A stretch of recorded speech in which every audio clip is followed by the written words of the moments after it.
Estamos en Asturias, de nuevo, en el occidente asturiano, y hemos visitado una ganadería, una explotación familiar en Asturias, una explotación que tiene unas 100 y tantas vacas, una explotación que es absolutamente artesanal. Y esa es la realidad del sector lácteo español y del sector lácteo asturiano. Desde el Ministerio, desde la Comisión Europea, se critican esas supergranjas intensivas de vacas. Esa no es la realidad del mercado de España. La realidad es esta, es un sistema para mantener a las familias, para que las familias se ganen el pan en las zonas rurales que tan despobladas y tan afectadas están hoy en día. Y todo lo que se hace es ponerles palos en la rueda. Se habla de las emisiones de CO2 y se les perjudica por ello. Se les incrementan los costes de la luz y se les perjudica por ello, porque la luz es uno de los elementos esenciales en su hoja de gastos general de explotación cada mes.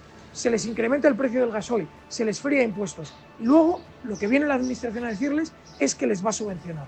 No, señores, lo que necesitamos es que se les permita trabajar, que se les permita trabajar y se les permita vender su producto, en este caso la leche, una leche de gran calidad, que se les permita venderla al precio real, al coste real. No quieren subvenciones, quieren poder trabajar, y eso es lo que defiende Vox.